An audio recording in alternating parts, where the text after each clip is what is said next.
أعوذ بالله من الشيطان الرجيم. بسم الله الرحمن الرحيم. الرحمن علم القرآن خلق الإنسان علمه البيان.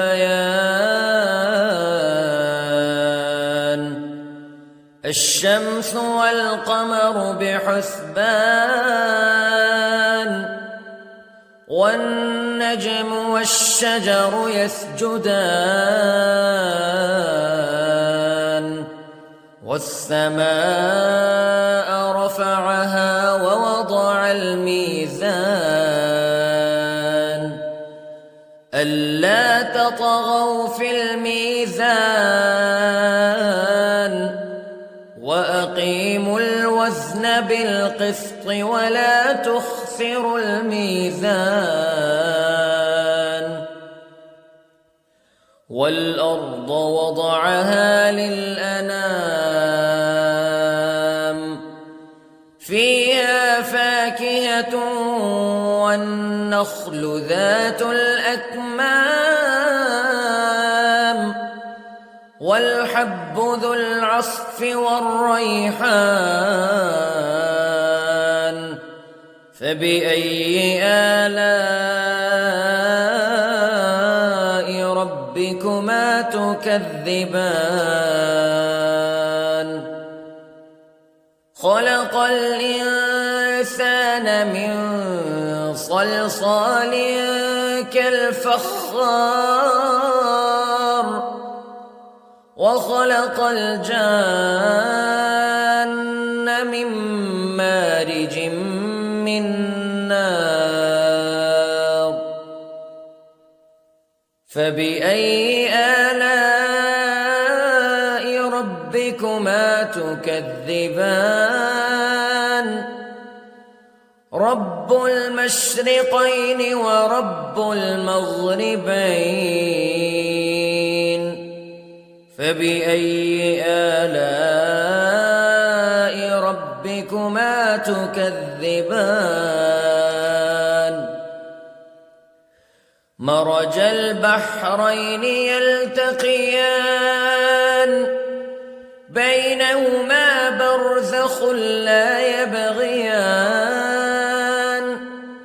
فبأي آلاء ربكما تكذبان. يخرج منهما اللؤلؤ والمرجان فبأي آلاء ربكما تكذبان. وله الجوار المنشآت في البحر كالأعلام فبأي آلاء ربكما تكذبان. كل من عليها فان ويبقى وجه ربك ذو الجلال والإكرام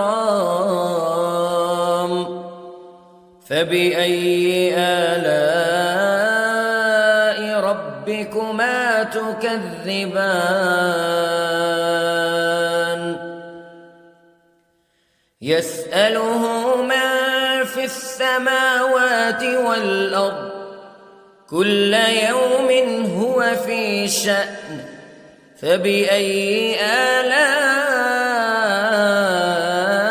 ربكما تكذبان. سنفرغ لكم أيها الثقلان فبأي آلاء ربكما تكذبان.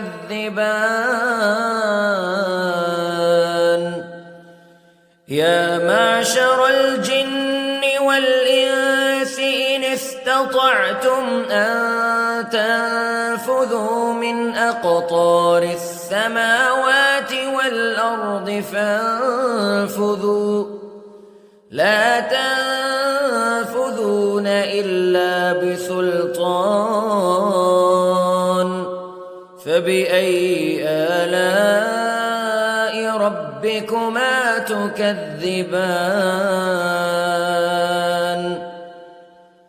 يرسل عليكما شواظ من نار ونحاس فلا تنتصران فبأي آلاء ربكما تكذبان فإذا انشقت السماء فكانت وردة كالدهان فبأي آلاء ربكما تكذبان فيومئذ لا يسأل عن ذنبه إنس ولا جان فبأي آلاء ربكما تكذبان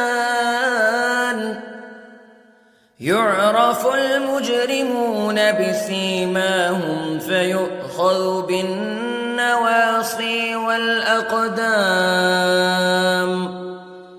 فبأي آلاء ربكما تكذبان هذه جهنم التي يكذب بها المجرمون يطوفون بينها وبين حميم آن فبأي آلاء ربكما تكذبان ولمن خاف مقام ربه جنتان فبأي آلاء ربكما تكذبان ذواتا أفنان فبأي آلاء ربكما تكذبان فيهما عينان تجريان فبأي آلاء ربكما تكذبان فيهما من كل فاكهة زوجان فبأي آلاء ربكما تكذبان متكئين على فرش بطائنها من استبرق وجنى الجنتين دان فبأي آلاء ربكما تكذبان فيهن قاصرات الطرف لم يطمثهن إنس قبلهم ولا جان فبأي آلاء ربكما تكذبان كأنهن الياقوت والمرجان فبأي آلاء ربكما تكذبان هل جزاء الإحسان إلا الإحسان فبأي آلاء ربكما تكذبان ومن دونهما جنتان فبأي آلاء ربكما تكذبان